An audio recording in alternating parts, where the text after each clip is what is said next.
Welcome back, class. This is Silvana Iconi with Lecture 5, The Viruses. So in this lecture we're going to focus on the broader aspects of virology, that is the study of viruses.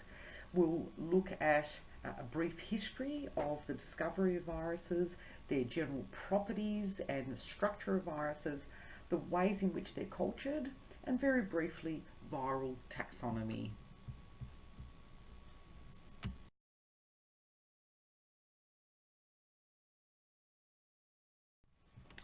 Viruses are not generally considered to be living organisms, and this is because they are acellular.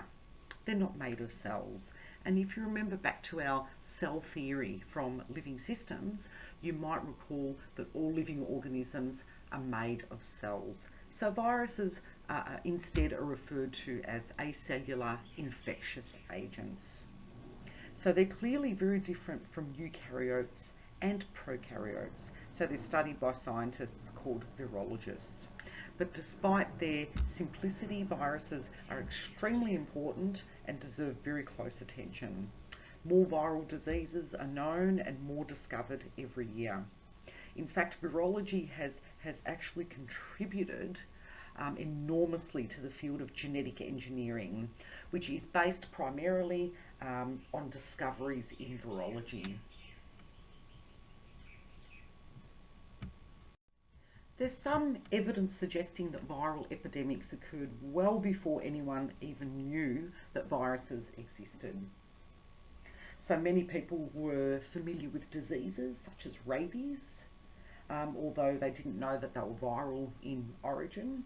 And there's even historical evidence that suggests that epidemics caused by measles and smallpox viruses decimated the Roman Empire, killing about 30% of the population, wiping out entire villages, and killing 1 in 10 of the Roman army.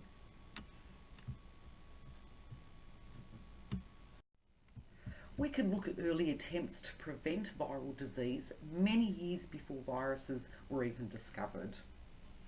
Lady Montagu, the wife of the English ambassador to Turkey, observed Turkish women inoculating their children against the dreaded smallpox disease. The children would come down with a mild case, but subsequently were immune. She tried to educate the English public about the procedure, but without any success.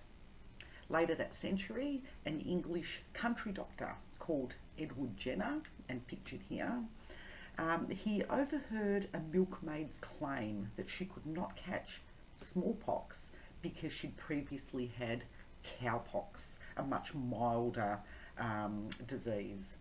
So he began inoculating people with material from cowpox lesions, and although he didn't understand why it worked, he did manage to protect his patients from the dreaded disease, and he published his results in 1798. Until well into the 1800s, harmful agents were often grouped together and sometimes referred to as viruses. And this word virus comes from the Latin, meaning poison or venom. Even Louis Pasteur used the term virus for any infectious disease agent. Pasteur had tried to identify the cause of rabies and speculated that it was caused by a pathogen too small to be seen by a microscope. The development of the porcelain bacterial filter, pictured here by Charles Chamberlain, who was one of Pasteur's collaborators and also the inventor of the autoclave, made possible the discovery of what are now called viruses. Tobacco mosaic virus was the first virus to be studied with the filter. Ivanowski was the first to demonstrate that the causative agent of tobacco mosaic disease passed through the bacterial filter, but he mistakenly thought that the infectious agent was a toxin. Martinus Beijerinck, pictured here in his laboratory, referred to the agent as something different to bacteria and called it a filterable virus without knowing exactly what it was. And he also showed that it would only multiply if it was in living plant cells. At the same time, Loeffler and Frosch in Germany found that hoof and mouth disease was also caused by a filterable virus rather than a toxin. The disease called yellow fever was increasing in Cuba in the late 1800s. Walter Reed showed that yellow fever in humans was caused by a filterable virus, and this virus was transmitted by mosquitoes.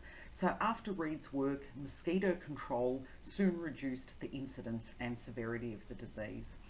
So it was shown by the turn of the century that viruses were different from bacteria and could cause disease in livestock, in plants, and also in humans.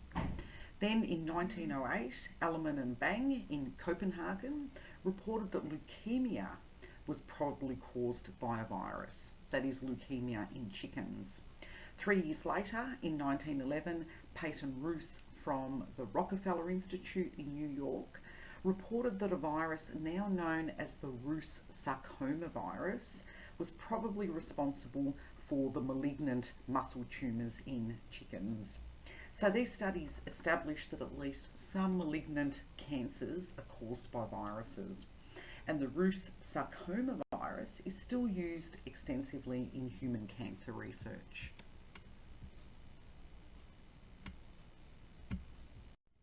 Then in 1915, Frederick Twort reported that bacteria could also be attacked by viruses. He tried to isolate bacterial viruses that could attack and destroy cocci and intestinal bacilli, and he speculated that these preparations may contain viruses, but didn't follow up on this. It remained for Felix Darel to establish their existence. He isolated bacterial viruses from patients that had dysentery, probably caused by the virus Shigella dysenteriae. He noticed that when the viral suspension was spread on a plate of bacteria, such as the one that you can see pictured here, clear circular areas containing viruses and dead lysed bacterial cells would develop. A count of these clear zones, called plaques, allowed him to estimate the number of viruses present, and this procedure is now referred to as a plaque assay. He demonstrated that the viruses could only grow in live bacteria, so he named them bacteriophage. Phage comes from the Greek meaning a thing that devours. And he called them bacteriophage because they could eat holes in a bacterial lawn.